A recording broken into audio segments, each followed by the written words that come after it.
ఈ రోజున లక్ష్మీదేవి బిల్వవృక్షంలో కొలువై ఉంటుందని మనందరికీ తెలిసిన విషయమే. అయితే బిల్వపత్ర పూజ అనగానే శివుడికి చేసేది మాత్రమేనని అందరి సాధారణ అభిప్రాయము. అయితే బిల్వపత్రాలతో పూజిస్తే లక్ష్మీదేవి కూడా ప్రసన్నురాలవుతుందని ఎందరికీ తెలుసు. ఇదేదో పురాణమో మరోటో కాదు, శాస్త్రంలో ఉన్నదే. బిల్వపత్రము అంటే శ్రీ మహాలక్ష్మీదేవికి కూడా ఎంతో ప్రీతికరమైనది. కాబట్టి బిల్వపత్రాలతో చేసే పూజ వల్ల లక్ష్మీదేవి కటాక్షం కలిగి మనకున్నటువంటి జన్మజన్మల దరిద్రము తొలగిపోతుందనడానికి నిదర్శనమే ఈ కథ. పూర్వము పింగళుడు అనే పేరుగల ఒక విప్రుడుండేవాడు. అతనికి 7 పిల్లలు. సంతాన సంపద అధికమే కాని లౌకిక సంపద లేని గర్భ దరిద్రుడు ఆ భూసురుడు. ఎలాగో యాచనతో రోజులు గడుపుతూ ఉండేవాడు. అలా అతడు యాచించి తెచ్చిన ఆహారము కుటుంబానికి సరిపోయేది కాదు. ఆ విధంగా చాలా కాలము అతని భార్య ఇంటిల్లిపాదికి కూడా భర్త తెచ్చినటువంటి భిక్షాన్నం సర్దిపెట్టి తనకు ఏమీ మిగలకపోవడంతో పెరట్లో ఉన్నటువంటి తోటకూర ఉడకబెట్టుకొని తినేది. దానితో ఆమె శరీరము బాగా కృషించిపోయింది. ఈ విధంగా ఆమె మెడ దగ్గర ఎముక బాగా బయటకు పొడుచుకొని వచ్చి ఆమె శరీర దౌర్బల్యాన్ని బయట పెట్టేది. ఇవేవి భర్తకు తెలియకుండా జాగ్రత్త పడింది ఆమె. ఆమె ఒకనాడు ఇంట్లో వాళ్ళందరూ కూడా భోజనాలు కానిచ్చాక తనకు ఆ పూట అన్నం లేకపోవడంతో తోటకూర వండుకొని తింటూ ఉండగా ఆమెను చూశాడు పింగళుడు. భార్యామణి, వట్టి తోటకూర మాత్రమే తింటూ ఉన్నావా? అన్నం ఏది అని అడిగాడు ఆమెను. అయితే ఆమె సమాధానము ఇవ్వడానికి కొంచెం జంకింది. ఈ ఒక్కరోజేనా లేక రోజునా, ప్రతిరోజు జరుగుతుందా అని గట్టిగా అడిగాడు. అప్పుడు పింగళుడు, అయితే తప్పనిసరి పరిస్థితుల్లో ఆమె ఇన్నాళ్లుగా కూడా జరుగుతూ ఉన్నటువంటి తోటకూర భోజనం సంగతి బయటపెట్టింది. మొదటిసారిగా పింగళుడికి తన జీవితంపై సంపూర్ణ విరక్తి కలిగింది. భార్యకు పిల్లలకు ఇంత అన్నం పెట్టలేని తన బతుకు ఒక బతుకేనా అని ఆవేదన చెందాడు. అప్పుడు అతని భార్య అతడిని ఓదారుస్తూ, దానం చేయని మహాపాపం వల్ల ఈ జన్మలో దరిద్రుడవుతాడు. ఈనాటి మన దరిద్రానికి మూల కారణం ఏనాడు ఎవరికి దానం చేయకపోవడమే. దరిద్రత వల్ల బతకడానికి ఏదో ఒక పాపం చేయక తప్పదు. ఇక పాపం వల్ల నరకం కూడా తప్పదు. నరకం నుండి తిరిగి భూలోకంలో దరిద్రుడుగా పుడతాడు జీవి. కాబట్టి మరలా పాపపు బతుకు తప్పదు. ఈ చక్రం నుంచి విముక్తి పొందడానికి గురుకటాక్షం కావలసిందే. కాబట్టి నా మాట విని నైమిషారణ్యానికి వెళ్ళండి. అక్కడ మహాత్ములైనటువంటి మంత్రోపాసకులు ఉన్నారు. అలా వారిలో ఒక సద్గురువును ఆశ్రయించండి. మంత్రోపదేశం పొందండి, జపించండి. సంపదలు వాటితో పాటు కైవల్యం కూడా పొందండి. మీరు తరించి మమ్మల్ని కూడా తరింపచేయండి. కేవలం చింతిస్తూ ఇంట్లో కూర్చుంటే ప్రయోజనం ఏముంది? ప్రయత్నిస్తే ఫలితం ఉంటుంది. ప్రయత్నించకపోతే ఏ ఫలము లభించదు. ఒకవేళ ప్రయత్నించినప్పటికీ ఫలితం లేకపోవచ్చుగాక. అది మన తప్పు కాదు. కాబట్టి ప్రయత్నించడంలో దోషం లేదు కదా. ప్రయత్నించినా కూడా పని కాకపోవడంలోనూ దోషం లేదు. ఏమీ చేయకుండా చేతులు ముడుచుకొని కూర్చోవడంలోనే ఉంది దోషమంతా కూడా.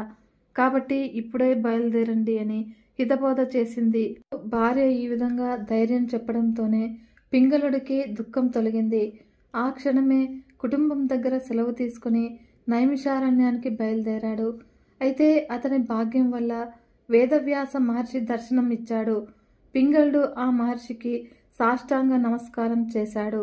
అప్పుడు ఆనందంతో దగ్ధమైనటువంటి కంఠంతో ఆ మహర్షిని స్తుతించాడు. పింగళుడి ప్రార్థన విన్నాడు వ్యాసుడు. తన దివ్య దృష్టితో పింగళుడి గురించిన విశేషాలు తెలుసుకుని అతనితో ఇలా అన్నాడు. నాయనా, ఈనాటి నీ భయంకర దారిద్ర్యానికి కారణము నీ పూర్వజన్మ పాపమే. నీ పూర్వజన్మలో నీ ఒక పురోహితుడివి. నీకు తప్ప ఇతరులు ఎవ్వరికీ కూడా సన్మానాలు జరగకూడదు అని, ఎవరు దానం చేసినా కూడా అది నీకే చేయాలని, మరెవ్వరికి ధనం చేయకూడదని భావించేవాడివి. దానికోసము ఇతరుల మీద లేనిపోని నేరాలు ఆరోపించి దానం ఇచ్చేవారికి ఇవ్వకుండా చేశావు. అలా మహాత్ములను భ్రష్టులను చేయడానికి ప్రయత్నించాడు. తన ధన వ్యామోహంతో నీచుల దగ్గర, వ్యసనపరుల దగ్గర దానాలు పుచ్చుకున్నావు. నిజంగా కష్టపడి చదువుకున్న మహాపండితులకు ద్రోహాలు చేసి వారి పురాణ జ్ఞానాన్ని కించపరిచావు. అలా ఆ మహాపాపాల కారణంగా శరీరం విడిచిపెట్టాక నరకానికి పోయావు. అలా ఆ నరకం నుండి ఇప్పటి జన్మలోకి అడుగుపెట్టావు. కాబట్టి నీ పాత పాపాల భయంకరమైన ప్రభావం వల్ల నీకు ఎంత ప్రయత్నించినా కూడా సంపదలు లభించడం లేదు.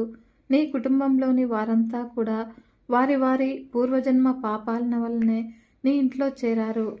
మీ అందరి కర్మలు పరిపక్వమై సత్ఫలితం పొందడానికి మహాలక్ష్మీదేవి ఉపాసన ఒక్కటే సరైనది. కాబట్టి అమ్మవారికి విశృంఖల అనే నామం ఉంది. కర్మాది రూపమైనటువంటి సంఖ్యలు లేనిది అనే దీని అర్థము. విధి నిషేధ రూప కర్మలకు అతీతమైనది ఆ అమ్మ. కాబట్టి మనం చేసే కర్మలు ఇనుప సంఖ్యలనైనా కూడా మనల్ని బంధిస్తాయి. ఆ బంధాలు అమ్మవారికి లేవు కదా. అందుకే అమ్మను ఉపాసిస్తే పాపకర్మలు అనే సంఖ్యలను తెంచివేసి శుభ పరంపరలను ఇస్తుంది. అందుకే ఆ అమ్మనే పూజించాలి. పూర్వము దారిద్ర్య నాశనానికి పోయిన సామ్రాజ్యము తిరిగి పొందడానికి ఇంద్రుడు ఈ మహాలక్ష్మీదేవిని 8 శ్లోకాలతో స్తుతించాడు. ఆ స్తోత్రానికి శ్రీ మహాలక్ష్మీదేవి సంతుష్టురాలై అతనికి ప్రత్యక్షమైంది. అలా అతనికి సకల వరాలు కూడా ఇచ్చింది. ఆపై అతనితో ఇలా అన్నది, దేవేంద్ర, నీవు చేసినటువంటి ఈ స్తోత్రము వేద సమ్మతమైన స్తోత్రము. ఇందులోని నామాలన్నీ కూడా మహామంత్రాలే. శ్రావణ శుక్ల పక్ష ద్వితీయ తిథి నుంచి కానీ భాద్రపద పూర్ణిమ నుండి కానీ మహాలక్ష్మి అష్టోత్తరము 3 పూటలా చదువుతూ మారేడు దళాలతో శ్రీ మహాలక్ష్మీదేవిని పూజించు అని వేదవ్యాసుడు ఆజ్ఞాపించగా పింగళుడు భక్తితో ఆయన చెప్పినట్లుగానే శ్రీ మహాలక్ష్మీదేవిని పూజించాడు. పింగళుడు భక్తితో ఆయన చెప్పినట్లుగానే శ్రీ మహాలక్ష్మీదేవిని పూజించాడు. అప్పుడు మాకు లక్ష్మీదేవి ప్రత్యక్షమైంది. అతని దారిద్ర్యం తొలగించింది, సకల సంపదలు ఇచ్చింది. కాబట్టి బిల్వపత్ర పూజ ప్రభావము ఇటువంటిది అని చెప్పి అంతర్ధానమైంది. అశ్వయుజ శుద్ధ పాడ్యమి కానీ కార్తీక మాసంలో ఏదైనా ఒక సోమవారం నుంచి కానీ తక్కిన మాసాల్లో శుక్రవారం నుండి కానీ ఈ స్తోత్రంలోని ఒక్కొక్క నామాన్ని పఠిస్తూ 9 రోజులు విడిచిపెట్టకుండా మధ్యలో ఏ రోజు కూడా ఆపకూడదు. అలా నన్ను బిల్వపత్రాలతో పూజించిన వారికి ఎంతటి దారిద్ర్యాన్ని కూడా తొలగించి సర్వ సంపదలు ఇస్తాను. ముందుగా గణపతిని, తర్వాత గురువును ధ్యానించి పూజా మందిరంలో పటము లేక లోహ ప్రతిమ అంటే బంగారు, వెండి, రాగి, ఇత్తడి రూపాలని ఉంచి యథాశక్తి అర్పించాలి. అలా బిల్వపత్రాలతో పూజించాలి. పూజ మధ్యలో ఎట్టి పరిస్థితుల్లోనూ కూడా లేవరాదు. మరియు నైవేద్యము ఆవు పాలు కాచి చల్లార్చి పంచదార కలిపిన ఆవు పాలని నివేదించాలి. అలా ఆ ఆవు పాలు కుటుంబ సభ్యులు తాగాలి. అలా ఈ పూజ ఇహపర సుఖప్రదమైనది అని అమ్మవారు సెలవిచ్చారు. విధంగా ఇంద్రుడు అమ్మవారిని ఆజ్ఞాపించినట్లుగానే పూజించి స్వరాజ్యం పొందాడు. కాబట్టి నీవు కూడా అలాగే చేయి. నీకు శ్రీ మహాలక్ష్మీదేవి ప్రతిమను ఇస్తాను, అష్టక స్తోత్రము ఉపదేశిస్తాను అని ఇలా పలికి వేదవ్యాస మహర్షి పింగళుడికి మహాలక్ష్మి అష్టకాన్ని ఉపదేశించాడు.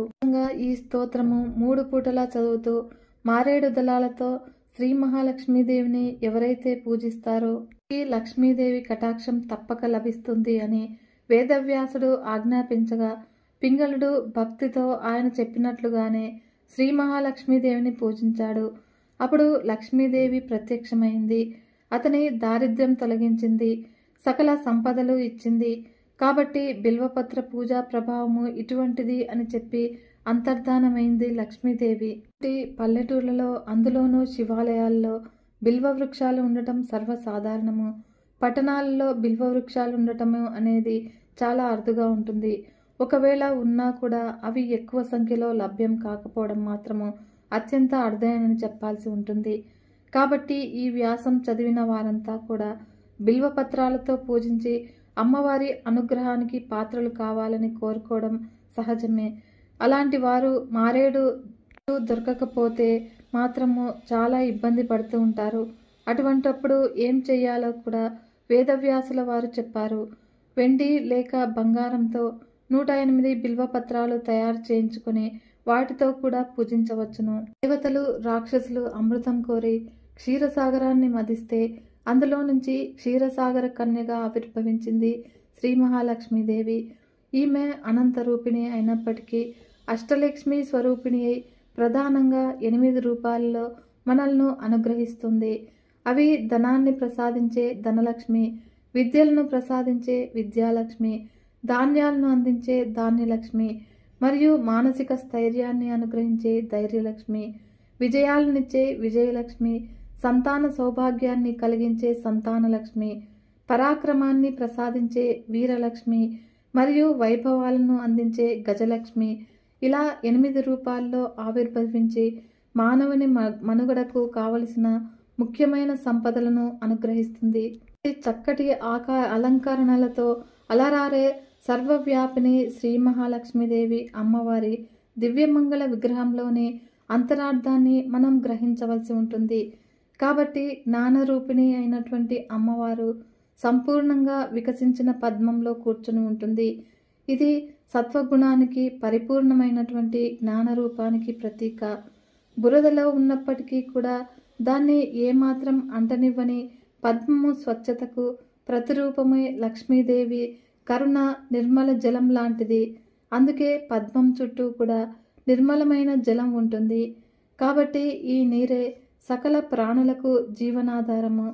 అమ్మవారి అష్టోత్తరాలలో మొదటిది ప్రకృత్యై నమః అని, అంటే ఆమె ప్రకృతి స్వరూపంగా వర్ణించబడింది. అందుకు ప్రతిరూపంగా ఆకుపచ్చని చీర ధరించి పచ్చటి శోభతో ప్రాణులను మనుగడకు అవసరమైనటువంటి ప్రకృతిని నేనే అని నిరూపిస్తుంది.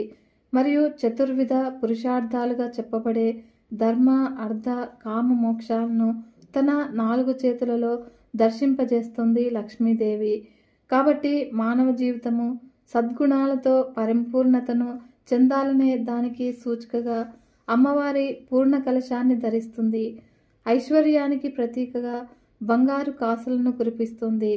మరియు రాజరిక దర్బానికి శుభాలకు దర్పంగా ఆమెకి ఇరువైపులా కూడా 2 ఏనుగులు వాటి తొండంతో అభిషేకిస్తూ ఉంటాయి. అటువంటి లక్ష్మీదేవి అనుగ్రహం లభిస్తే ఇక జీవితంలో దొరకనిది ఏముంటుంది? అటువంటి మహాలక్ష్మీదేవి సంపూర్ణ అనుగ్రహాన్ని పొందగలిగే శుక్రవారం రోజు అమ్మవారిని భక్తి శ్రద్ధలతో పూజించాలి. మరియు శ్రీ మహావిష్ణువు కూడా ఈ రోజు అంటే చాలా విశేషమైనది. మహావిష్ణుమూర్తి ఇల్లాలే శ్రీ మహాలక్ష్మీదేవి. కాబట్టే ఈ రోజున లక్ష్మీదేవిని ఎవరైతే భక్తి శ్రద్ధలతో పూజిస్తారో వారికి సకల సంపదలను అనుగ్రహిస్తుంది మహాలక్ష్మీదేవి. అంటే శుక్రవారాలన్నీ కూడా శ్రీ మహాలక్ష్మీదేవి ఆరాధనకు విశేషమైన రోజులు. వీటన్నింటిలోకి పౌర్ణమి ముందు వచ్చే శుక్రవారానికి ఒక ప్రత్యేకమైన విశిష్టత ఉంది. సౌభాగ్యవతులు ఇల్లంతా కూడా ఈ రోజున కడిగి ముగ్గులు పెట్టుకుని పసుపు కుంకుమ రాసుకుని అలంకరించుకోవాలి. ఈ రోజున హయగ్రీవ అవతారం గురించి తెలుసుకుందాము. మహావిష్ణుమూర్తి ధరించినటువంటి అవతారాల్లో హయగ్రీవ అవతారం ఒకటి. ఈ అవతారంలో స్వామివారు వేదాలను ఉద్ధరించారు. అందువల్ల వేదాలతో పాటు సమస్తమైనటువంటి వాంగ్మయానికి, జ్ఞానానికి హయగ్రీవుడు అధిపతి అయ్యారు. ఈ అవతారంలో స్వామివారు గుర్రం ముఖము, మానవ శరీరంతో కలిసిన రూపుల్లో దర్శనమిస్తారు. స్వామి వామాంకం మీద లక్ష్మీదేవి ఆసీనురాలై ఉంటుంది. స్వామి తెల్లటి శరీర ఛాయ కలిగి ఉండి శంఖము, చక్రము, చిన్ముద్ర పుస్తకాలను 4 చేతుల్లో ధరించి భక్తులకు దర్శనమిస్తారు. ఈ భాగవతము, స్కాంద పురాణము, భాగవతం వంటి పురాణ ఇతిహాసాల్లో హయగ్రీవ అవతారోత్పత్తికి సంబంధించి అనేక అంశాలు వర్ణితమై ఉన్నాయి. వీటి ప్రకారము ఈ అవతారోత్పత్తికి సంబంధించి అనేక కథలు వ్యాప్తిలో ఉన్నాయి. మధుకైటబులు అనే రాక్షసులు వేదాలను అపహరించి పాతాళంలో దాచిపెడతారు. అలా వేదాలు లేనిదే సృష్టి కార్యం చేయలేనని బ్రహ్మదేవుడు విష్ణుమూర్తికి విన్నవించుకుంటాడు. అప్పుడు వెంటనే శ్రీ మహావిష్ణువు హయగ్రీవ అవతారంలో పాతాళానికి చేరి రాక్షసులను వధించి వేదాలను రక్షించి బ్రహ్మదేవునకు తిరిగి అప్పగిస్తాడు. మరొక కథనం ప్రకారము దానవులతో యుద్ధం చేసి అలసిపోయినటువంటి శ్రీ మహావిష్ణుమూర్తి అల్లెతాటిని గడ్డం కింద ఉంచుకొని పోతూ ఉన్నాడు. అలా దేవతల కోరిక మేరకు శివుడు భ్రమర రూపం ధరించి అల్లెతాటిని కొరుకుతాడు. శివాలన తెగిన అల్లెతాటి వేగానికి విష్ణుమూర్తి శిరస్సు శరీరం నుంచి వేరుపడుతుంది. విచారపడినటువంటి దేవతలు గుర్రపు తల తీసుకువచ్చి శ్రీ మహావిష్ణువుకు అతికించి ఆయనను పునర్జీవితుడిని చేస్తారు. ఈ విధంగా స్వామివారు హయగ్రీవులయ్యారు. ఇంకా మరెన్నో కథలు హయగ్రీవ అవతారోత్పత్తికి గురించినటువంటి విశేషాలను మనకు తెలియజేస్తాయి. హయగ్రీవుడు పరిపూర్ణమైనటువంటి వేదమూర్తి. స్వామి రూపము సకల విద్యలకు నిలయంగా భాసిస్తూ ఉంటుంది. అంతేకాదు హయగ్రీవుడు సకల దేవతా స్వరూపం కూడా. ఈ హయగ్రీవుని వల్లనే ఈ లోకానికి లలితా సహస్రనామము, త్రిశతి మొదలైనటువంటి విద్యలు అందాయి. సాక్షాత్తు హయగ్రీవ స్వామి అగస్త్య మహర్షికి శక్తి ఉపాసన రహస్యాలను బోధించినట్లుగా బ్రహ్మాండ పురాణంలో ఉంది. ఆధ్యాత్మిక ప్రపంచంలో అత్యంత ప్రాచుర్యం పొందినటువంటి లలితా సహస్రనామము శ్రీ హయగ్రీవుని వల్లనే లోకంలో వ్యాప్తిలోకి వచ్చింది. అంతేకాదు సకల మంత్ర తంత్రాలకు సైతము హయగ్రీవుడు అధిపతి అని బ్రహ్మాండాది పురాణాలు విస్పష్టంగా ప్రకటిస్తూ ఉన్నాయి. ఆ మహోన్నత అవతారమూర్తి అయినటువంటి హయగ్రీవ స్వామిని అర్చించిన ఎందరో ఋషులు ఆత్మజ్ఞానాన్ని సంపాదించి తిరిగి ఆ విజ్ఞానాన్ని సమాజ పునరుద్ధరణ కోసము వినియోగించారు.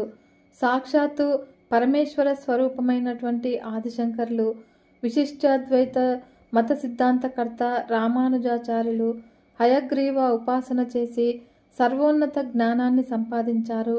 ఈ హయగ్రీవ ఉపాసన పుణ్యఫలితం వల్ల శ్రీపాద రాజతీర్థులనే పండితుడు రాజాస్థానంలో జరిగినటువంటి పాండిత్య సభలో విజయం సాధించాడు.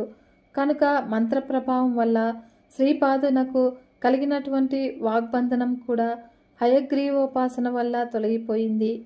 గాలవుడు అనే మహర్షి హయగ్రీవుని ఉపాసన చేయటం వల్లనే వేద విద్య పారంగతుడయ్యాడని మహాభారతం చెబుతుంది. సూర్యునితో సమానమైనటువంటి సూర్యునితో సహా దేవతలందరూ కూడా హయగ్రీవుని ఉపాసన చేసినట్లుగా హయగ్రీవ ఉపనిషత్తు చెబుతోంది. ఈ హయగ్రీవ స్థుతిని నిశ్చల బుద్ధితో పారాయణ చేసిన వారికి సకల విద్యా బుద్ధులు కలుగుతాయని శాస్త్రవచనము. హయగ్రీవ ఉత్పత్తి జరిగినటువంటి పౌర్ణమి రోజున శ్రీ మహావిష్ణువును హయగ్రీవ మూర్తిగా అర్చించి శనగలు, ఉలవలు, గుగ్గిళ్ళు నివేదన చేయాలి. ప్రత్యేకించి విద్యార్థులు నిత్యము హయగ్రీవ స్తోత్రాన్ని పఠించడం వల్ల ఉత్తమ విద్య స్వామివారి అనుగ్రహ ఫలితంగా లభిస్తుంది. విన్నారు కదా ఫ్రెండ్స్, ఈ వీడియో మీకు నచ్చినట్లయితే ఒక చిన్న లైక్ చేసి మన ఛానల్ని ఇంతవరకు సబ్స్క్రైబ్ చేసుకోకుంటే సబ్స్క్రైబ్ చేసుకుని సపోర్ట్ ఇవ్వండి ఫ్రెండ్స్. మరొక మంచి వీడియోతో మీ ముందుకు వస్తాను. అంతవరకు సెలవు. నమస్కారం.